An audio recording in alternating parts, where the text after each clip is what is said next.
안녕하세요. 작은 사업체를 운영하고 있는 40대 중후반의 여자입니다. 굶지만 않았으면 좋겠다는 생각으로 거의 평생을 살아왔는데 인간답게 살기 시작한 지는 고작 10년밖에 안 된 것 같네요. 여기까지만 들으셔도 그동안의 제 인생이 만만치는 않았다는 생각이 저절로 드실 것 같습니다. 그런 저의 인생에는 터닝 포인트라고 할 수 있는 몇 번의 사건이 있었어요. 그 중에서도 특히 5년 전 있었던 일은 제가 스스로의 인생에 확신을 가질 수 있는 계기가 되어 주었습니다. 5년 전 일이 있기 전까지만 해도 저는 제가 이 세상의 엑스트라일 뿐이라고 생각하면서 살았어요. 하지만 이제는 제가 세상의 주인공이 돼보고자 이렇게 사연을 씁니다. 제가 이런 다짐을 하게 된 계기를 설명하려면 저의 아주 어린 시절 이야기부터 해야 할 것 같네요. 저를 낳아주신 어머니는 제가 100일도 되기 전에 집을 나가셨습니다. 지금 와서 생각해보면 핏덩이인 저를 두고 집을 나간 어머니의 행동이 이해가 갑니다. 친어머니는 고작 20살의 나이에 저를 낳으셨는데 아버지의 폭력적인 성향을 감당해내기 어려우셨겠죠. 아버지에게서 홀로 도망친 것 자체가 엄청난 용기였을 것입니다. 하지만 이건 지금의 이야기고 어릴 때의 저는 사진으로 딱 한 번 뵀을 뿐인 어머니를 매우 원망하며 살았어요. 갈 거면 나도 데려가지.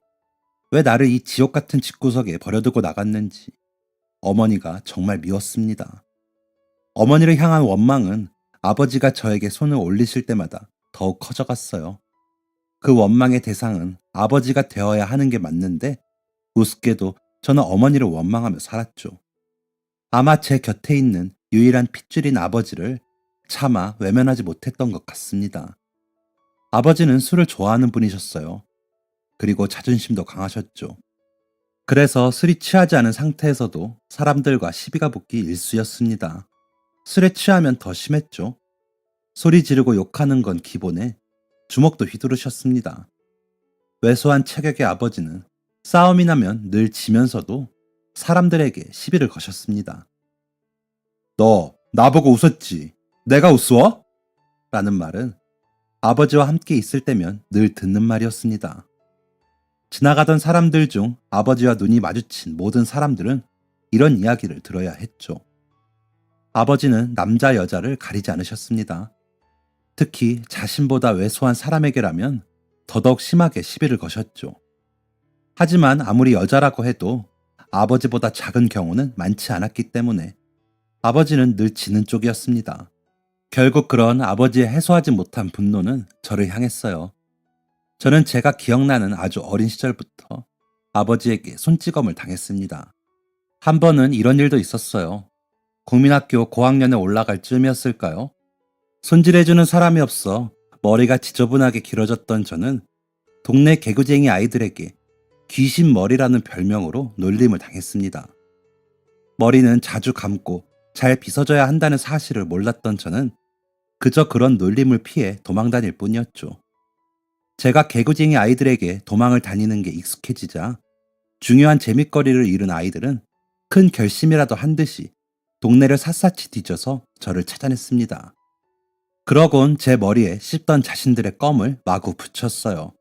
저는 하면서 속수무책으로 당할 수밖에 없었습니다. 결국 저는 껌이 덕지덕지 붙어 평소보다 100배는 지저분하고 더러워 보이는 머리를 하고 집으로 돌아갈 수밖에 없었어요. 술에 취해 잠이 드신 아버지를 피해 몰래 화장실에 들어간 저는 눈물을 훌쩍이며 껌을 뗐습니다. 아니, 껌을 떼려고 노력했습니다. 그런데 껌이 그냥 뗀다고 떼어지나요? 머리에 붙은 껌은 잘 떨어지지 않는다는 사실을 안 저는 저도 모르게 우는 소리를 크게 내고 말았고 그 소리는 잠자고 있던 아버지의 코털을 건드렸습니다. 화장실 문이 부서지듯이 문을 연 아버지는 계집애가 시끄럽게 한다며 저에게 마구 손찌검을 하셨어요. 그러다 문득 제 얼굴을 확인한 아버지는 이렇게 그지 산발을 하고 다니니까 내가 어디 가서 무시를 당하는 거 아니야? 라며 길쭉하고 큰 가위를 들고 오셨습니다. 저는 아직도 그때의 공포가 생생해요. 아버지는 저의 머리를 아무렇게나 휘어잡고 머리카락을 마구 잘라내셨습니다. 손에 잡히는 머리카락이 더 이상 없어지자 아버지는 가위질을 멈추셨고 결국 저를 화장실 구석에 내팽개치곤 밖으로 나가셨어요. 거울을 보며 얼마나 울었는지 모릅니다. 들쭉날쭉한 머리카락 길이와 머리카락이 뭉탱이로 빠지며 드러난 허연 두피 때문에 제 모습이 마치 괴물 같아 보였거든요. 저는 들쭉날쭉 긴 머리카락을 밤새 울며 잘라냈고 다음날 모자를 뒤집어 쓰곤 학교로 향했습니다. 다음날 학교에 가니 짧아진 제 머리는 아이들의 새로운 타깃이 되었습니다. 씹던 껌을 들고 저에게 다가오며 이것도 붙여줄까?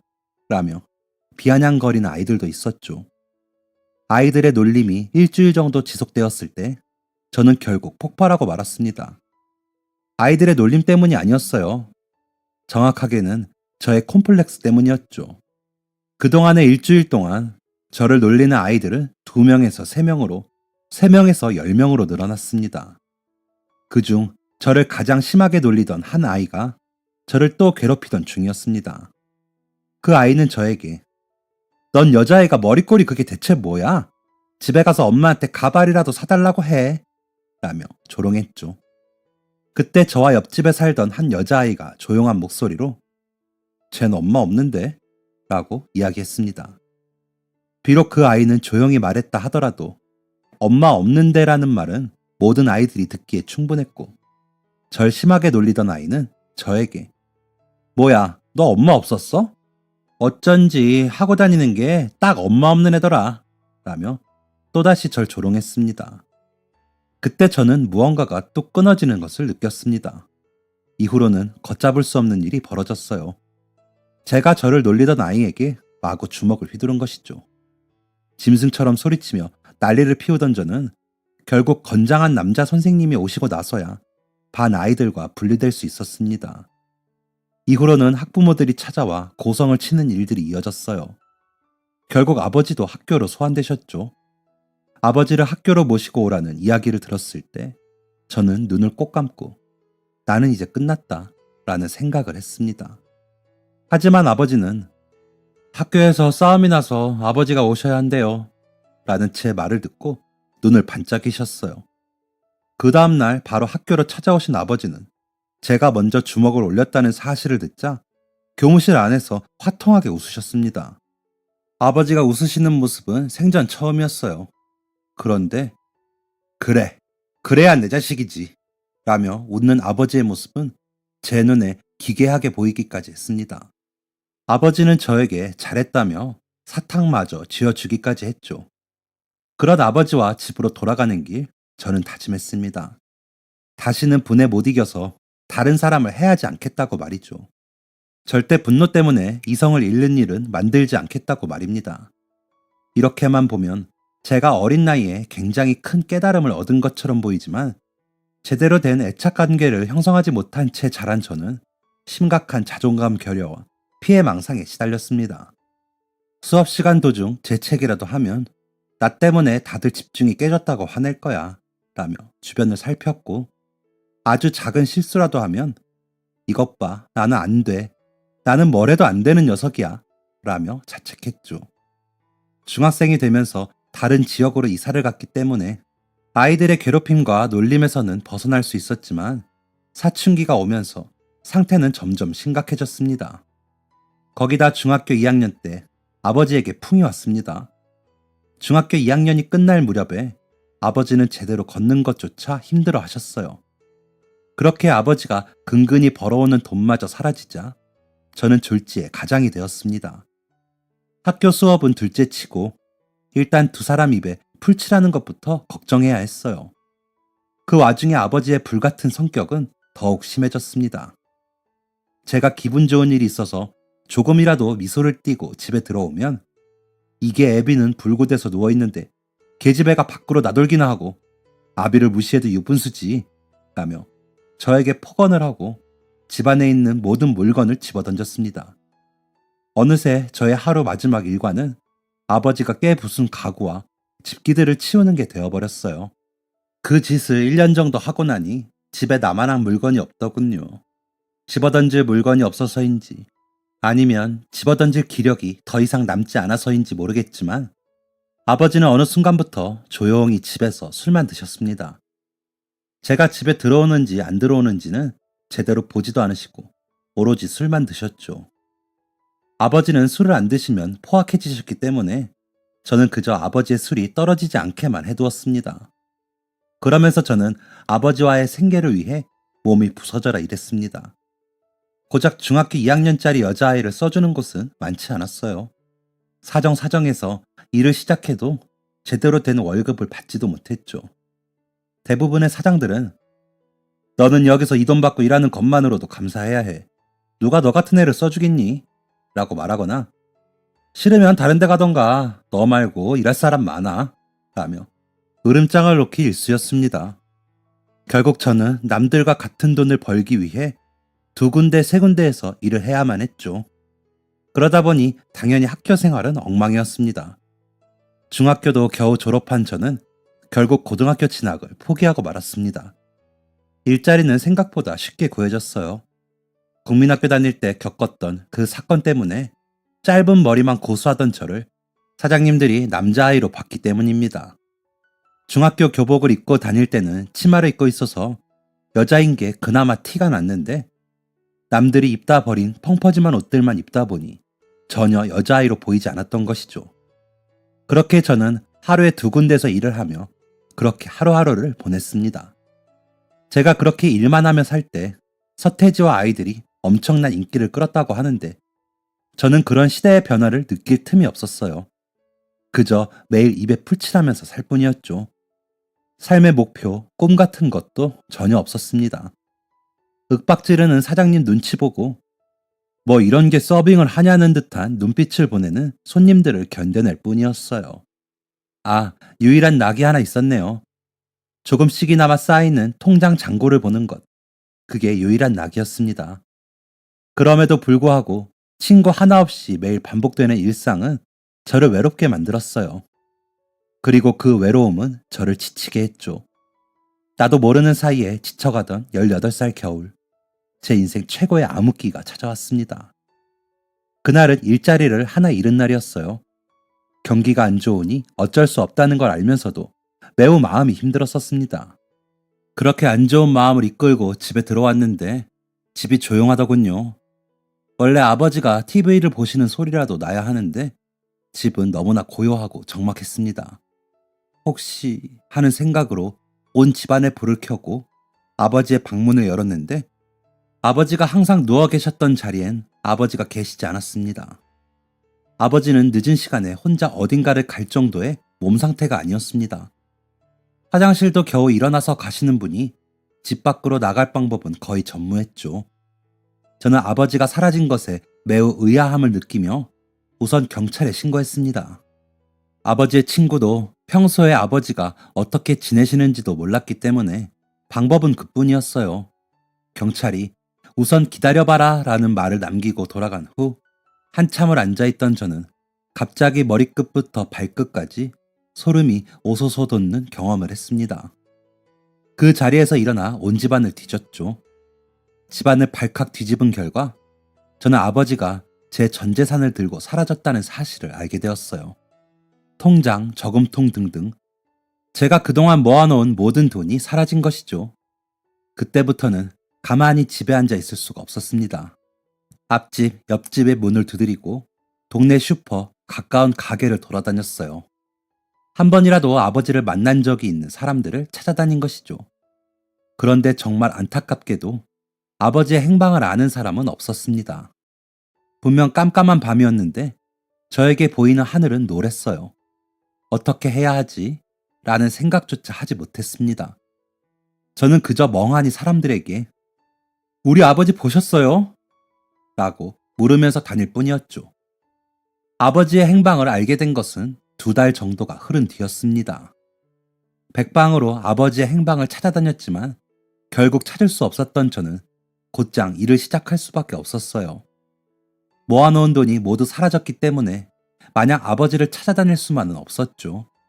보통 이런 이야기를 하면 그런 아버지 뭐가 좋다고 돈 쓰고 시간 써가며 찾아다니니? 라고 말하는 분들이 많았습니다. 지금 제 이야기를 듣고 계신 분들도 비슷한 생각이 들 수 있을 것 같아서 조금 설명해 보겠습니다. 당시 18살이었던 저에게 아버지는 유일한 혈육이자 말로 설명할 수 없는 무언가의 존재였어요. 동정인지 연민인지 모르겠는 그 감정은 여전히 설명할 수 없지만 저는 아마 저를 낳아준 아버지를 보면서 제 존재를 확인받고 싶었던 것 같습니다. 또 제가 없으면 당장 먹고 살 길이 없는 아버지에 대한 책임감이 제 삶의 원동력이 되어주기도 했고요. 아무튼 이런 이유로 저는 일을 하면서도 아버지를 간간히 찾아다녔습니다. 그렇게 열심히 찾아도 나타나지 않던 아버지는 충격적인 몰골로 경찰서에서 나타났어요. 저는 경찰서에 도착하자마자 아버지를 찾았지만 아버지를 볼 수 없었습니다. 아버지를 찾았다고 해서 왔는데요? 라고 경찰관에게 물었는데 경찰관은 말없이 손을 들어 구석 의자를 가리켰습니다. 그곳에는 아버지로 보이지 않는 삐쩍 마른 노인이 앉아 있었어요. 너무 당황해하는 저에게 경찰관은 처음 발견했을 때보단 나아. 아까는 진짜 진흙투성이라서 다 닦아내고 신원 확인하느라 고생 좀 했다. 라고 말했죠. 가까이 다가가서 본 아버지의 모습은 초점 잃은 인형 같았어요. 단 냄새나고 더러운 인형이었죠.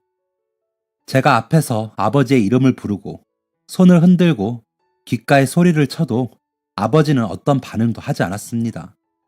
하나 더 놀라운 것은 대체 2달 만에 어떻게 사람이 이렇게 달라질 수 있느냐는 것이었어요.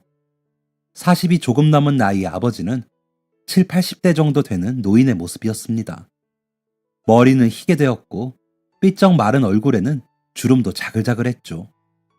무슨 일이 있었는지 묻고 싶었지만 아버지는 도저히 대답을 할 상황이 아니었어요. 나중에 알게 된 사실은 충격적이었습니다.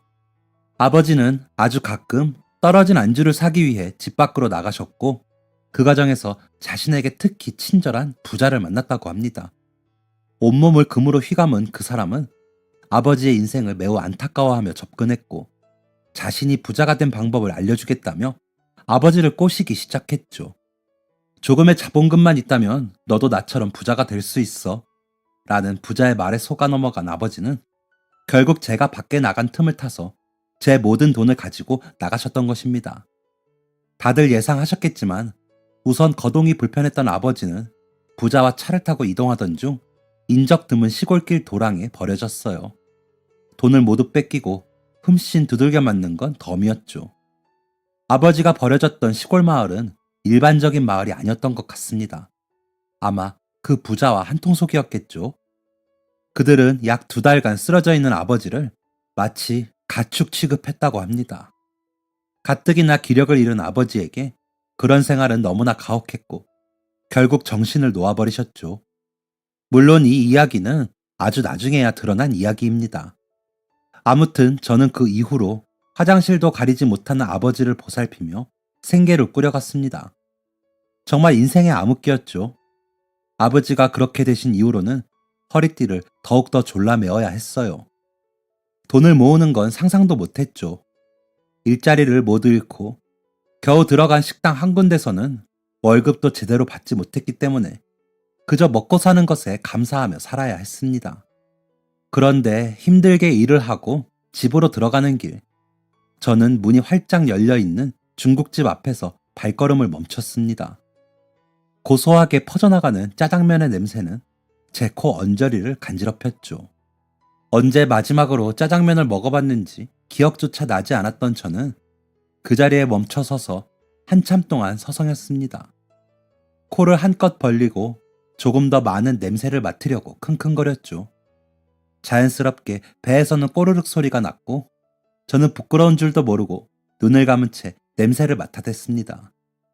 그런데 그때 갑자기 제 어깨에 누군가 손을 올리는 느낌이 났고 저는 행복했던 감상에서 깨어났어요. 뒤를 돌아보자 그곳에는 앞치마를 입고 두건을 두른 사장님이 계셨습니다. 사장님은 저를 보며 밥은 먹었니?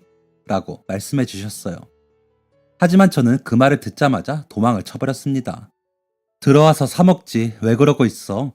라는 말을 들을까봐 겁이 났던 것이죠. 저는 그 당시 수중에 한 푼도 없었거든요. 그렇게 집으로 도망간 저는 짜장면 맛있겠다. 생각을 하며 잠에 들었습니다.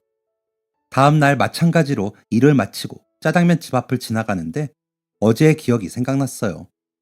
너무 부끄러워서 빠른 걸음으로 지나가는데 어제 만났던 덩치 큰 사장님이 제 앞을 가로막더군요. 와서 짜장면 먹고 가라. 뭐가 그렇게 급한지 대뜸 짜장면 먹고 가라는 사장님의 외침에 저는 도망가려는 것도 있고 어벙벙하게 서 있었습니다. 그러자 가게 안에서 호탕한 웃음이 나더니 사장님의 아내로 보이는 여자분이 나타나셨어요. 그렇게 말하면 애가 퍽이나 먹고 가겠다 라며 사장님의 팔을 툭 친 여자 사장님은 저에게 우리가 신메뉴를 만들었는데 한번 먹어보지 않을래? 아무래도 시식해줄 사람이 필요해서 라고 말했습니다. 제가 식당 안에 자리를 잡은 건 순식간이었어요. 신메뉴라고 했던 음식이 나오는 것도 순식간이었죠. 신메뉴의 모습은 여느 짜장면과 다를 바가 없었습니다. 신메뉴라고 했는데 맛이 조금 다른가? 라는 생각을 하며 첫 술을 떴을 때 저는 신메뉴 평가 좀 해봐라 라고 얘기한 사장님의 이야기는 핑계일 뿐이었다는 것을 깨달았습니다. 두 분은 그저 저에게 맛있는 짜장면 한 그릇을 주고 싶으셨던 거예요. 허겁지겁 짜장면 한 그릇을 비워낸 제가 머쓱하게 앉아있으니 여자 사장님은 어때? 이걸로 장사하면 성공할까? 라고 물으셨어요. 저는 사장님에게 네, 제가 손님이면 매일 먹을 것 같아요. 라며 감사의 마음을 표현했습니다. 그러자 두 분은 저에게 그래? 그렇게까지 칭찬을 해주니까 자신감이 넘쳐나는데? 기분이다. 너한테는 우리 중국집 무제한 이용권 줄게. 라고 말씀하셨어요. 언제든지 와서 음식을 먹으라는 말이었죠.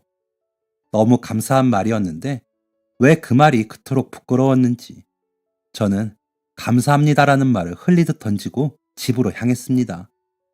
이후로는 그 중국집 앞으로 지나가지 않았어요. 하지만 월급날이 되었을 때 저는 중국집으로 향했습니다. 사장님은 저를 보고 반가워하시며 왜 이제야 왔냐고 물으셨고 저는 사장님께 그때 먹은 짜장면 값을 돌려드렸습니다. 사장님은 한사코 거절하셨지만 저는 끝끝내 돈을 드리고 가게를 나왔어요. 이후 저는 월급날이 될 때마다 짜장면을 먹었습니다. 그렇게 몇 개월 정도가 흘렀을까요? 해가 바뀌고 19살이 된 저는 사장님과 많이 친해지게 되었습니다. 그런데 그날은 사장님이 왠지 모르게 안절부절 못하는 모습이셨어요. 늘 능글맞은 사장님에게 무슨 일이 있나 싶어 이유를 물어보자 사장님은 홀에서 일하던 사람이 말도 없이 그만둬서 사람을 구하는데 사람이 영 안 구해지네 라고 말씀하셨습니다. 그런데 그때 저를 보던 사장님의 눈이 반짝거리는 게 느껴졌습니다. 너 우리 가게에서 일해보지 않을래? 아마 지금 일하는 데보다는 잘해줄 거야. 어때? 괜찮지 않니? 매일 짜장면도 줄게. 가게에서 일해보지 않겠냐는 사장님의 제안은 거절할 이유가 없는 것이었습니다. 저는 그 자리에서 그러겠다고 이야기를 했고 그 다음날 원래 일하던 곳에 가서 그만두겠다고 이야기했죠. 제가 그만둔다고 하니 그제야 월급을 더 올려주겠다며 저를 회유했습니다. 하지만 넘어갈 이유는 없었어요. 그 당시 저는 돈도 중요하지만 함께 일하는 사람도 중요하다는 사실을 깨우친 상태였기 때문이죠. 중국집에서 일하는 동안 저는 매우 행복했습니다.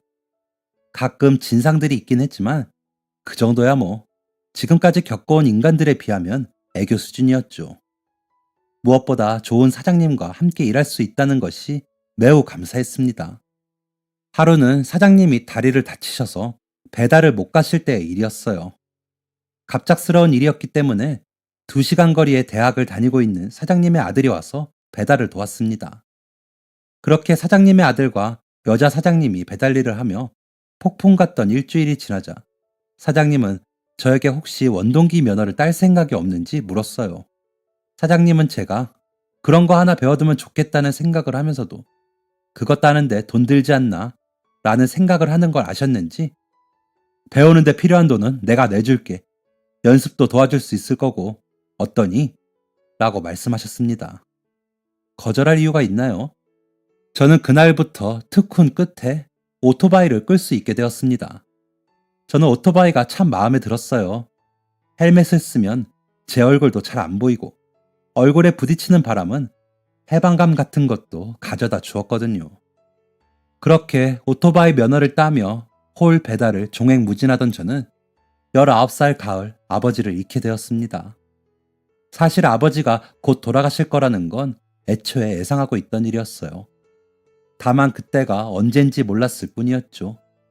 덤덤한 모습으로 사장님께 아버지가 돌아가셔서 며칠 쉬어야 할 것 같습니다. 죄송합니다. 라고 이야기하자 사장님은 그날 바로 셔터를 내리고 아버지의 장례를 도와주셨어요. 사장님은 최선을 다해서 모든 절차를 도와주셨습니다. 사장님이 아니었다면 정말 힘들었을 거라고 생각해요. 모든 장례가 끝난 후 사장님은 저에게 이제 앞으로 어떻게 할 건지 물으셨습니다.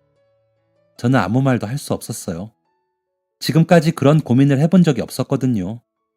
사장님은 너가 그동안 어떻게 살아왔는지 다 알기 때문에 사는 게 바쁜 너에게 이런 질문을 할 수가 없었어. 그런데 고작 우리 아들이랑 1살밖에 차이 안 나는 너가 이런 고생을 하면서 살아야 한다는 게 너무 마음이 아프다. 라고 말씀하셨습니다. 그러면서 우리 아들한테 공부를 조금씩 배워보는 건 어떠니? 이제 군대 간다고 휴학했는데 시간도 많은 녀석이야. 공부해서 뭘 안 해도 되니까 그냥 한번 시작해보는 건 어때?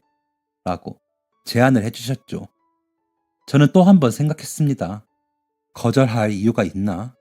이유는 당연히 없었죠. 사장님의 아들은 저를 가르쳐주는 게 꽤 귀찮은 모양이었지만 한 번도 빠지지 않고 수업을 진행했어요. 공부를 잘한다는 건 사실이었는지 정말 좋은 선생님이었습니다. 일을 마치면 공부를 하는 생활이 반복되던 때 가게를 정리하던 여자 사장님이 큰 소리로 아들을 부르셨어요. 그러면서 말씀하셨습니다.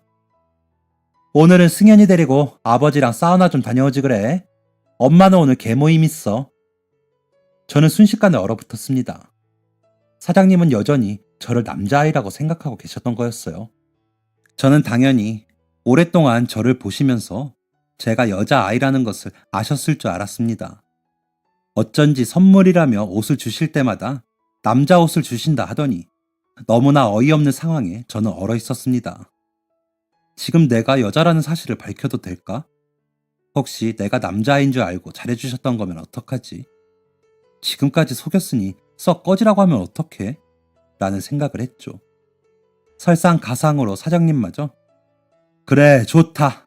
아들 둘 있는 것 같고 든든하네. 라고 말씀하시자 저는 식은땀이 줄줄 나는 경험을 했습니다. 그런데 그때 사장님의 아들이 큰 소리로 외쳤어요. 엄마 아빠 아유 뭔 소리야 얘 여자애잖아.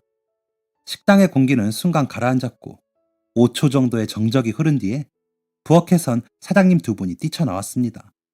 저는 너 그게 무슨 소리야? 남자애한테 여자애라니 실례야. 라며 아들을 나무라는 두 분을 멍하니 쳐다보고 있었어요.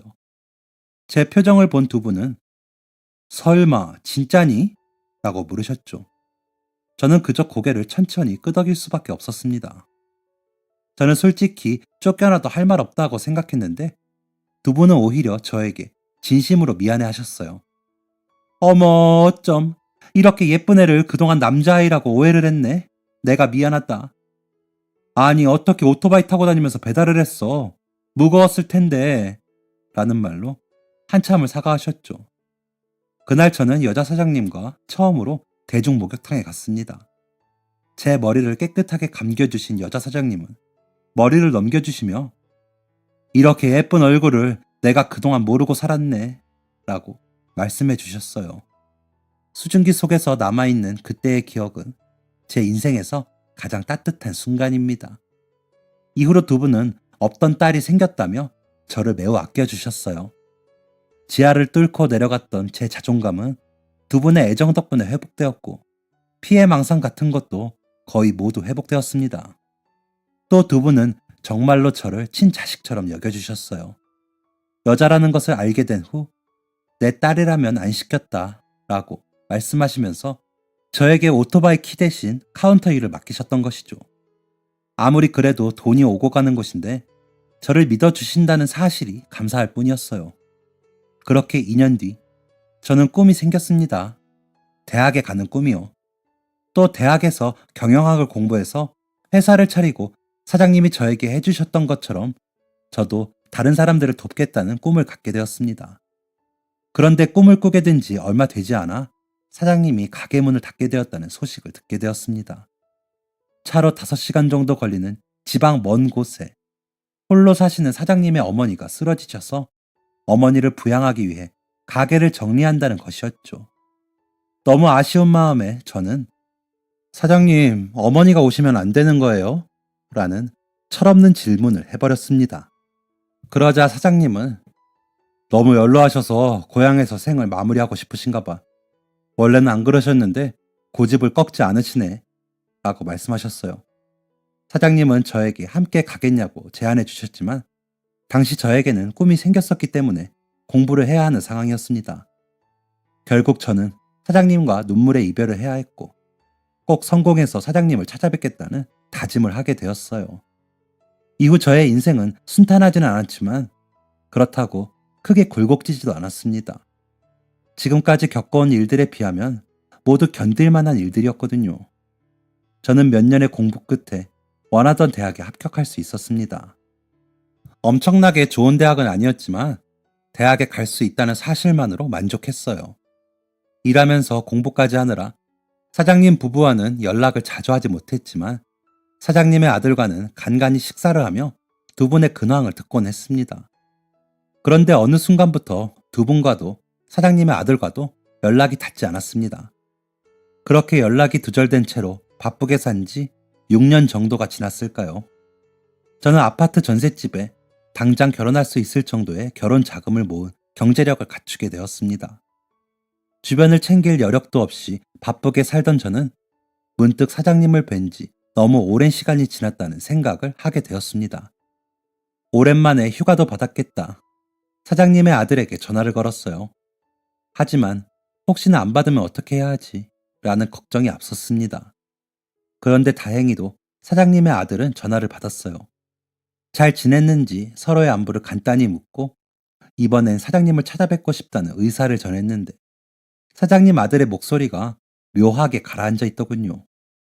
그게 조금 이상했지만 이내 보내준 주소로 향했습니다. 보내준 주소가 처음 사장님이 떠나셨던 시골 고향은 아니었지만 큰 신경은 쓰지 않았습니다. 다른 지역에 살고 있는 아들이 보내준 주소에 도착했을 때 저는 너무나 허름한 모습에 깜짝 놀랐습니다. 지역도 시골이라 집값이 그렇게 비싸지 않을 텐데 이렇게까지 허름하게 살고 계시는 게 이해되지 않았죠.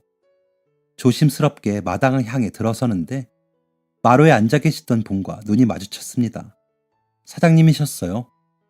근 15년 만에 만난 사장님은 너무나 늙은 모습이었습니다. 왈칵 쏟아지는 눈물을 애써 참고 있는데 승연이냐? 라며 저를 향해 걸어오시는 사장님을 보자 저는 결국 눈물을 터뜨리고 말았습니다. 밖에서 엉엉거리는 소리가 나자 놀라서 나오신 여자 사장님도 저를 보고 함께 눈물을 터뜨리셨어요. 그런데 너무 잘 커져서 다행이라며 제 손과 어깨를 연신 쓰다듬으시는 여자 사장님의 얼굴이 살짝 이상했습니다. 저는 한참을 울다가 눈물을 그친 후 그동안 어떻게 사셨는지 조심스럽게 여쭤봤습니다. 아무리 봐도 갑자기 가세가 기운 듯 보이는 집과 한쪽 얼굴이 삐뚤어진 여자 사장님의 얼굴은 뭔가 이상했기 때문이죠. 사장님은 제 질문에 천천히 대답해 주셨습니다. 가게를 정리하고 사장님의 고향 시골집으로 내려온 후 두 분은 이곳에서도 중국집을 운영할 생각이었다고 합니다. 애초에 사장님이 나고 자란 곳이니 자리 잡기 어렵지 않겠다고 생각했다고 하죠. 하지만 이미 오랫동안 외지에서 살았던 사장님 부부를 동네 사람들은 좋게 보지 않았고 어떻게든 장사를 하지 못하게 하려고 괴롭혔다고 합니다. 또 겨우 가게를 정리한 지 얼마 되지 않은 시점에 사장님의 어머니가 돌아가셨고 유일한 방패막이었던 어머니가 사라지자 동네 사람들은 더욱 노골적으로 두 분을 괴롭히셨다고 하죠. 게다가 그때 동네 사람들의 마음을 잠재울 수 있는 방법을 알려주겠다며 찾아온 사람은 사기꾼이었고 결국 두 분은 가게를 모두 정리한 채 사기꾼 때문에 생긴 빚을 갚아야 했다고 합니다. 그 과정에서 여자 사장님은 사기 피해로 인해 쓰러지셨고 그 과정에서 안면 마비를 겪었다고 했어요. 저는 너무 큰 충격을 받았습니다. 어떻게 이렇게 좋은 분들에게 그런 일이 생겼는지 이해할 수가 없었죠. 하지만 두 분은 여전히 사람 좋은 미소를 하시며 괜찮다, 이제 많이 갚았어 라고 말씀하셨어요. 대체 얼마나 남았는지 여쭤봐도 알려주시지 않길래 저는 집으로 돌아가는 길 사장님 아들에게 전화를 걸었어요. 오랜 실랑이 끝에 사장님 아들은 빚이 얼마나 남았는지 알려주었고 저는 남은 빚과 제가 모은 돈의 액수가 딱 맞아떨어진다는 걸 알게 되었습니다. 저는 집으로 돌아가서 남은 휴가 기간 동안 제 모든 재산을 정리하기 시작했어요. 그리고 그 돈을 한 군데에 모아 사장님께 찾아갔죠. 저는 사장님 아들까지 불러 모아서 앉힌 후 그 앞에 제가 가져간 통장을 내밀었습니다. 사장님은 통장을 보시며 의아해 하셨어요. 그래서 저는 사장님이 없었더라면 저는 인간답게 사는 방법이 뭔지 전혀 몰랐을 거예요. 두 분이 있었기 때문에 씻는 법, 먹는 법, 공부하는 법, 사는 법을 알 수 있었습니다. 제 부모도 해주지 않은 일들을 해준 두 분에게 은혜를 갚고 싶어요. 부디 받아주세요. 라고 말했습니다. 그런데 사장님은 저에게 처음으로 크게 화를 내셨어요. 내가 이런 거 받자고 널 보살핀 게 아니다. 그리고 너는 이렇게 열심히 일해서 번 돈을 너한테 쓸 생각을 해야지. 왜 이걸 가지고 와? 내가 이러면 기뻐할 줄 알았어? 라며 눈물을 흘리셨어요. 여전히 나의 행복을 바라주시는 두 분을 보며 저는 한참을 눈물을 닦다 마지막으로 말씀드렸습니다. 사장님의 도움을 받았을 때 저는 겨우 사람이 됐고 저도 사장님 같은 사람이 돼서 다른 사람을 도우며 살기로 했어요. 그게 제 꿈이 됐어요. 저는 애초에 저 혼자 배부르게 살 생각이 없습니다. 부디 제 꿈을 이루는데 도와주세요. 제 앞에 앉아있던 세 분은 모두 한참을 숨죽여 울다 겨우 고개를 끄덕이셨습니다. 그렇게 저는 남을 도우며 살겠다는 저의 꿈에 한 발자국 발을 내디뎠고 현재는 배달 대행업체의 사장으로 조금은 성공한 인생을 살게 되었습니다. 원래는 크게 유망한 직종은 아니었는데 배달 어플이 생기고 최근 배달 수요가 늘다 보니 제 수익도 늘었네요. 지금은 사장님에게 중국집도 새로 차려드린 상태입니다. 두 분은 어떻게든 갚겠다며 돈을 보내고 계신데 그 돈은 잘 모아놨다가 두 분 노후 자금으로 선물해드릴 예정입니다. 요즘 배달 대행업체들이 많이 생기며 여러 가지 문제가 생기는데 저는 남을 도우며 살겠다는 저의 신념에 따라 배달업체와 고객 그리고 소상공인들이 함께 윈윈할 수 있는 순환 구조를 만들려고 해요. 제 꿈이 하루빨리 이루어질 수 있도록 응원 부탁드립니다. 저의 사연은 여기까지입니다. 긴 사연 읽어주셔서 감사드립니다. 다들 행복하세요. 지금까지 사연 들어주셔서 감사합니다. 사연이 재밌으셨다면 구독과 좋아요를 눌러주세요. 감사합니다. 안녕히 계세요.